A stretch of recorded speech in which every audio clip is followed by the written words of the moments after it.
Welcome, ladies and gentlemen, to the counselor's office. Scholars, today we're checking out the exotic quest to get Barrow-dyad. That's right, the new submachine gun. It is Strand S720.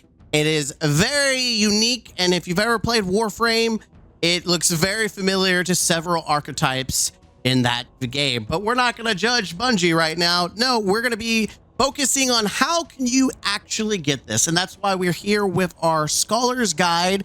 This is going to be based on the idea that you're solo and you want to do this quick, easy, and no bullshit. So let's jump into it, shall we? So what do you need to do to kick off this mission? Well, my advice is to go into Explore. You could also do any other option, but honestly, the easiest way is to load into the Explore of the Nether. And you're going to want to either go to the Hall of Souls, or you want to go to the beginning spawn area called the Trenchway. That's right, the very beginning spawn area. If you've ever played the original Destiny 1, the Trenchway is where you start the mission on Dreadnought. So what you're looking for is a Taken Blight, a very similar small one, not big. You will notice it very easily. The one that I found to be the easiest to pinpoint was the hallway of Souls. If you follow the path to which I go, it's very noticeable. Load in, load out, load in, load out. It is RNG. There's nothing you can do. If you continue to get like the Mausoleum, for instance, and you don't want Mausoleum, what I did was swap to the public Nether, where I would join other people to see if I could switch it up, because it felt like when I went solo, I kept on signing into the Dreadnought Mausoleum like 5 times back to back to back. You want to avoid the Mausoleum. If you are in the Mausoleum, you're never going to see the Blight. So if you look at and you see the Blight, like I said, completely random, just keep reloading. It's very boring. It's very tedious. My advice is have like a phone, have Netflix or something to watch on the side. Now, if you're going based on Hall of Souls, which is pretty easy and simple to do, you're going to notice that there's usually an encounter right there, a giant tormentor, a bunch of dread. You can take your time to kill them. My advice is if you're like a hunter, you can go invisible. If you're Titan, just kind of like smash and go. If you're a warlock, just do everything to heal and stay alive. As you get close to the Blight and jump to the side, platforms will spawn, making it easier to kind of jump your way up. And once you get close enough to the Blight, you will get sucked in. Once inside, you're going to notice a hive ruin that's not even lit up, and you're going to want to pay attention to the ground. The ground right off the rip will tell you which direction you need to essentially move. You're going to stand on it, the symbol's going to spawn, and there's going to be a whisper. If you look at the side, it says whispers to the right. You don't change your direction, like where you're facing. Look at the rune and literally sidestep to the right, and you're going to be teleported into the space where you're going to pick up your first calcified fragment, the Taken Associus fragment. So you're just pick that up, and it's going to kickstart your quest. After you've done this, you need to go to the shaping slab. This is found in the last city at Eris's apartments. You're going to load up. You're going to pick up the quest. What you're going to see, it's going to require that you have the runic enhancement Sotopic rune. Now, you may have to take the time, unfortunately, to level up your vendor. I don't know how I was rank 5 when I did this. Why I say this is because in order to equip the Sotopic rune, you need at least 2 slots open. If you already have runes because you've been playing the Nether, you need to unequip the runes, and it should allow you the space to equip the Sotopic rune, which is off to the right when you load up the runes. Now, assuming that you do have the Sotopic rune unlocked, allowing you to be able to access the next step of the quest, which you can't do it without the Sotopic runes, you're going to go to the moon. That's right. You're going to load up to the far top right to Sorrow's Harbor. and you're going to go into the Revelation Lost Sector. If you're not for sure, just follow my path. I'm going to try to fast forward it just so you can follow along. You know you're in the right spot because there will be no ads. So continue, follow the path that I am currently going and on the screen for your beautiful bacon footage. And you're going to find a Taken Blight. You know you're in the right place when you see the Taken Blight. Once you have shot the Taken Blight, it's going to reveal another rune and another slab on the ground. Take a look at the angle of the slab. Once you step on it, it's going to say something behind whispers. All you need to do is just looking straight forward, walk backwards. Don't turn, just walk straight backwards and you will be teleported into the next part. All you need to do from here on out is just clear out the Lost Sector. You're going to kill what's called the Keeper of Power. You can skip the trash ads if you just want to beeline straight for the Keeper. You do need to kill ads, I believe, in order to spawn the Keeper. That's all I did. I just killed everything, made my way to the Keeper, and once the Keeper is dead, you are good. You are set. You get the next fragment that you need for the quest. Now, the next one is the Cosmodrome Labyrinth. It is the Vel's Labyrinth Lost Sector. You can find it in the Forgotten Shore. A quick way is to spawn into the steps and then follow the path that I go on your Sparrow or your Skimmer, and you don't have to really fight any enemies. You just go straight from A to B. Once you get close, it does mark that you are near where you need to be. Hop down, go through the Lost Sector until you reach the Taken Orb, which you can watch on my screen, which you will have to essentially go through the Hive portal ruins again. Follow the path that I go. It is simply just following the directions on the screen. You follow the directions, it tells you you're going to be going through multiple locations. I got confused because I got ahead of myself. So make sure you take your time and follow the direction. The first rune you step on will say something whispers forward. All you have to do is follow that direction and go forward. It is at the bottom left. Again, just to verify, bottom left. Then you're going to be teleported. Again, it will pop up and say, follow the instructions at the bottom left. It'll tell you exactly where you need to go. Once you're teleported, you're going to have a rune directly in front of you. Again, same thing. You're going to step on it, look and see what it says, and then you're going to go backwards. And once you've done it completely, if you follow the path that which I have done, you're going to be teleported into a taken version of the Lost Sector. All you have to do is go through, kill the ads like I am. It's pretty fun, pretty exciting. But once you've killed the enemies, you're going to make your way back. That's right. You're going to make your way back into the labyrinth and follow the path I'm going. And you're going to kill the Keeper of Power, which will then unlock, you guessed it, another fragment. Once you have acquired both fragments, you will make your way back to the last city, go to Eris's apartment, and you will go to the Shaping Slab once again.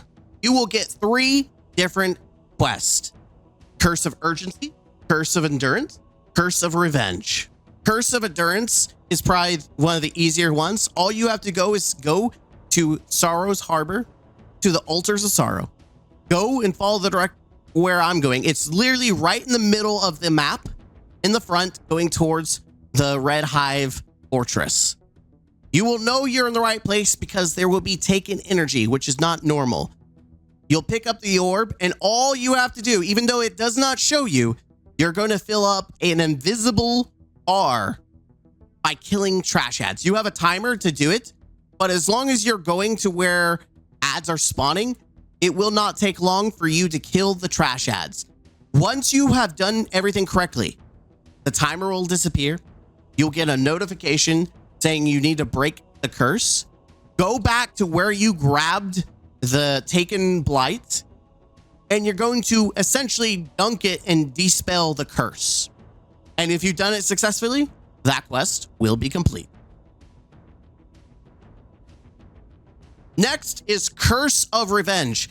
You will need to load into the Nightmare Hunt on the Moon Pride. You don't have to worry about anything. All you have to do is go through the mission. Don't do anything fancy. You don't want to do anything extra. But you can play with people. It's a-okay. Load in, match made, go to the end. Essentially, that's all that matters. You're going to go straight to the end where the boss is. The thing that's different is that there will be another Taken Blight that you will pick up. You will start the challenge. All you have to do is go around and kill the ads, kill yellow bars, kill whatever you can. And once you have completed and killed the boss with the Blight and the Blight alone, do not drop it. Then you will dunk it and it will automatically complete the quest. I had no problems. I was trying to compete with the 2 other people, but it seems like as long as you complete the encounter, it automatically gives it to you. Last but not least is the lost sector in the sludge. You'll go to the sludge called Hollowed Grove. It's in the EDZ. EDZ in the sludge. You're looking for the lost sector, Hollowed Grove. This one is very simple. The goal, pick up the Blight, and just you have less time, so you need to speed run, kill everything. There will be yellow bars and other things that spawn. Don't drop your Blight. They're pretty easy. This is just a basic lost sector. Go down and just kill them. Kill everything. And once you've killed the entire area, again, you will dunk. And once you've dunked, you're set. You're good to go. You're good to rock out to the next part of the quest. The next step is called the Curse of Revenge. This requires you to get Taken Osseous fragments. The easiest way, and I'm not kidding you, there is 2 different places, Hall of Souls and Mausoleum. What you're going to do is you follow the patterns I'm showing you. Hall of Souls, as soon as you spawn in, go to the right. You're going to activate the challenge, kill the yellow bar, boom, you're done. Mausoleum, you're going to hop off to the side and follow the path that I show you. Same thing, you're going to activate and kill the yellow bars. There's multiple different yellow bars you have to kill. But essentially, you do this multiple times, and once you've completed and filled up your bar, you're done, you're set, you're good to rock and roll. Just make sure that you loot the fragment. You have to reload, reset, loot the fragment, and you'll be done. Once you have done that, you will unlock the exotic mission, Derealize. You can play solo, you can play as a group. My advice is make sure that you're thoroughly equipped, as you'll be 5 levels underneath. You want to make sure you have healing, anything for survivability. I played Arc and I played around with just a mess around build, and at times it was a little challenging. Pretty much through almost all of it, except for the final boss fight, there is no wiping. So you can die as many times as it takes to get to the end. There's no timer, there's no rush. As long as you follow the guide, you will get Barrow-dyad. As you spawn in, the first thing you'll notice is that you are in the Nether. That's right. You're going to go build your way through to a new spot in the actual Dreadnought that we've never been before. Before you do that, you have to fight your way through the Dread. There are 3 phases to this little mini encounter, and it's not that easy, unfortunately, mostly because you have to be very aware of the stacks of suffocating. That's right. You will get what's called the suffocating gaze. You have to go through your way, build all the dread. As long as you play safe, you're fine. You have healing moves, nuke the yellow bars. You're going to do this 3 different times. See what I'm doing. That's as much as I can explain. If you essentially come up with your own strategy for killing enemies, but as long as you're avoiding suffocating gaze, you won't die. But like I said, there's no actual hard wiping. So if you die, you take more time to get to it. Once you've completed the 3 phases of killing the dread, you will make your way through and you'll go through the portal. The next step, as you make your way through to the showdown against the commander, you will have to empower the curse. This one is a little bit of a throwback to the Taken King's Fall. Essentially, the goal is to kill all the blights, the yellow bars, the little commanders. You're going to go through and kill all of them. Kill all of them. And what will happen is that 2 ogres will spawn. You kill all the ads. You want some good ad clear for this, by the way, is there's going to be a lot of ads. You're going to do damage to the boss. He's going to run and get his shield. You're going to get the blights, the blight lieutenants. You're going to kill them. And then 2 ogres will spawn. Once you've killed the ogres, they will drop. You'll notice they'll drop taken blights. You'll pick them up. And as we've did previously for some of the quest steps, you need to kill a bunch of trash ads. Once you've killed it and filled up the invisible bar, you will have an icon to take it towards one of the blights where you will dunk it. You will then proceed to repeat this process of doing damaging, breaking shields. You will do this multiple times. You'll do both taken blights, do DPS, then you'll have to rinse and repeat, and you will have to kill the blight lieutenants, and then you will have to kill the ogres, and then you will do the same thing where you kill a bunch of trash ads with the blights. Again, you just take your time, kill the trash ads. You will get it. It's really not a hard encounter. It's pretty fun. It gets chaotic. My advice is you could run, well, Warlock, Titan, Punch, but just know that you are reliant on keeping your taken blight in your hands as you're trying to fill it up to proceed the encounter. Once you have nuked and killed the boss, the first boss, you will be teleported. You will be teleported into Oryx's little taken sphere. If you've ever played King's Fall, you'll notice that this is where his shadow, his shadow realm is. There will be, again, runes and a slab on the floor. However, this encounter is a little mini puzzle. What you want to do is pay attention from left to right, the symbols. Once you step on the slab, the symbol will light up. If the first step is to identify whether it is a symbol you're looking for. If you watch my gameplay, you'll see that I mess up a little bit, possibly. But essentially, you're going to match the symbol based on the pattern. If it is not the symbol that you need to activate, do not move. Once you're on the play, and if it's the wrong symbol, don't do anything. You'll notice at the top left that it'll say something about reality. Once that time's up, you will be teleported to a different location. From there, you will repeat this process until you find the right symbol. You'll get, there's 4 different areas. You will step on the slab on the ground. Once you have found the right symbol to kick off, you will follow the instructions. You will step in the direction that it whispers. So if you step on a slab that says go left and it is the right symbol, you will go left. If it says go forward, you'll go forward. If it says backwards, you'll go backwards. If it says go right, you'll go right. It's exactly what you did previously. So if you are confident, you should have no problems. And even if you mess up, it's okay.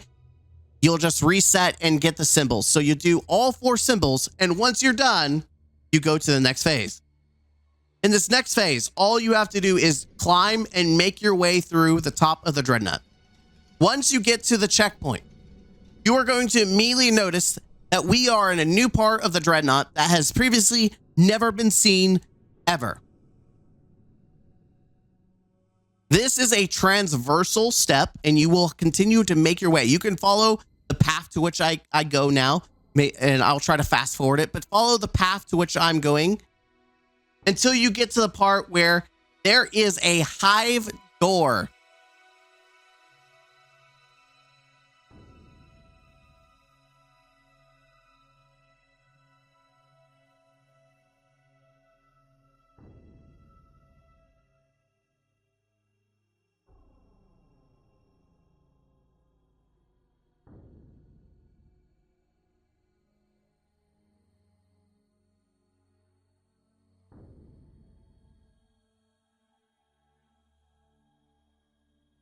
What you need to do is find 3 different purple crystals.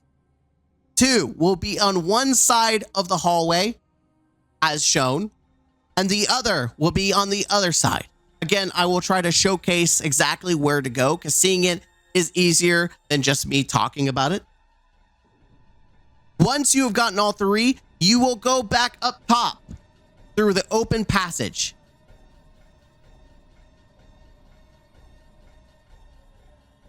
Again, you will make your way through the pathway, a lot of exploration, pretty cool. And then you'll get to a point where you will have a checkpoint.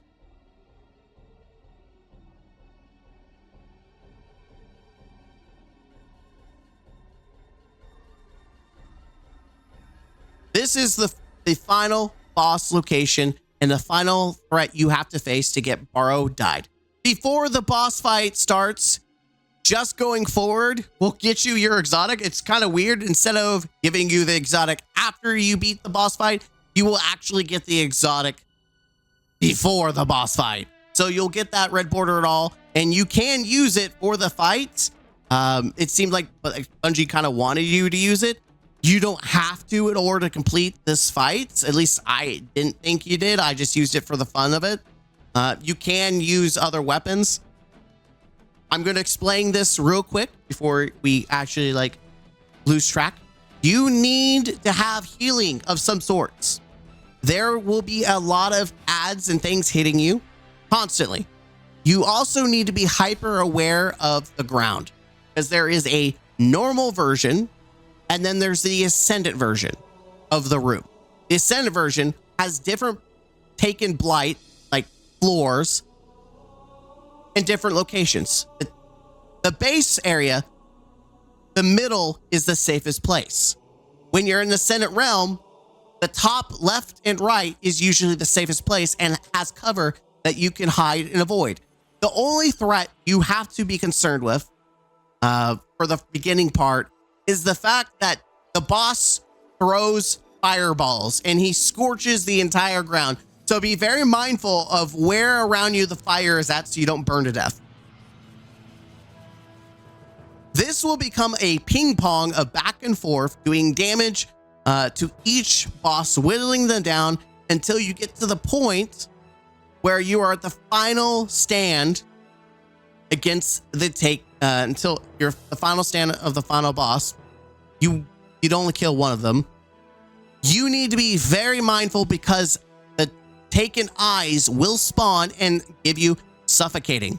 You need to find a good spot. If you see where I'm at, I kind of hide in between all sets of eyes and kind of peek out and shoot.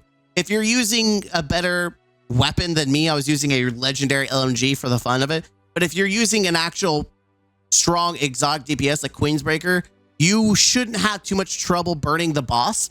But if you follow the path and pattern that I do, you should be fine. I do want to mention that during this DPS, as you're switching back and forth, mini blights will spawn. They will be checkpointed. You want to kill those in order to proceed the fight. But once you've killed the final boss, you will make your way backwards to where then you will be done.